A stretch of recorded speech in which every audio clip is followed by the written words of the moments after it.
Hello guys, 2026 ആദ്യത്തെ ശനിയാഴ്ചയാണ് ഇന്ന്. അത് മാത്രമല്ല തൈമാസത്തിലെ തിരുവാതിര കൂടിയാണ്. അപ്പം നമുക്കിന്ന് തിരുവാതിരയായിട്ടൊരു തിരുവാതിര പുഴുക്ക് ഉണ്ടാക്കിയാലോ?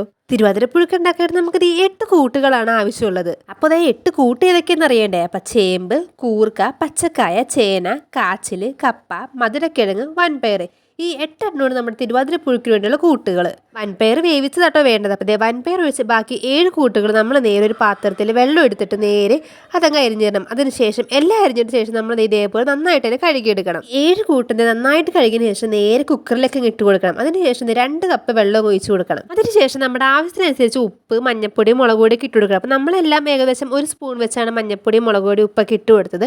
അതിനുശേഷം പച്ചമുളക് ഇതേപോലെ നീളത്തിൽ അരിഞ്ഞങ്ങ് ഇടണം. പിന്നെ വേപ്പിലും കൂടി ഇട്ട് നേരെ കുക്കർ അടച്ചിട്ട് നേരെ നമ്മൾ അടുപ്പിലേക്ക് അങ്ങ് വെക്കാം. 2 വിസിൽ കിട്ടി കഴിയുമ്പോഴത്തേക്കും അതേ സിമ്മിലിടുകയും ചെയ്യാം നമുക്ക് ഗ്യാസ്. ഈ സമയം കൊണ്ട് നമുക്ക് നേരെ ഒരു നാളികേരം പൊട്ടിച്ച് ചിരണ്ടിയിട്ട് നേരെ അതിൻ്റെ കൂടെ കുറച്ച് ജീരകത്തിൻ്റെ പൊടിയും വേപ്പിലയും കുറച്ച് മഞ്ഞപ്പൊടിയും കൂടി ഇട്ട് നേരെ അരപ്പ് റെഡിയാക്കാം. അപ്പോൾ അതേ കുക്കറിലൊക്കെ സംഭവം റെഡി ആയിട്ടുണ്ട്. അപ്പോൾ നേരെ അതങ്ങ് ചൂടോടെ തന്നെ നമ്മൾ നേരെ ഒരു പാത്രത്തിലേക്ക് മാറ്റുകയാണ്. അത് മാറ്റിയതിന് ശേഷം അത് നന്നായിട്ട് തന്നെ ഉടച്ചു കൊടുക്കണേണ്. അപ്പോൾ നന്നായിട്ട് തന്നെ ഉടച്ചു കൊടുക്കും കേട്ടോ അത്. അതിന് ശേഷം നമ്മളതേ വൻപയർ വേവിച്ച് വെച്ചിട്ടുണ്ട്. നമ്മുടെ വലിയ പയറില്ലേ, ആ പയർ വേവിച്ച് വെച്ചിട്ടുണ്ടായിരുന്നു.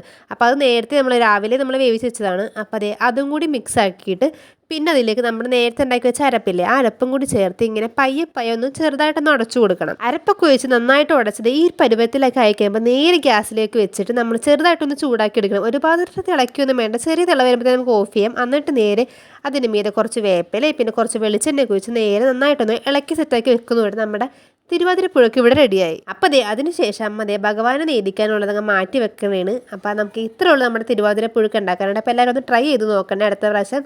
അപ്പോൾ നമുക്ക് നെക്സ്റ്റ് വീഡിയോ ആയിട്ട് കാണാം. അപ്പോൾ ഓക്കെ, ബൈ.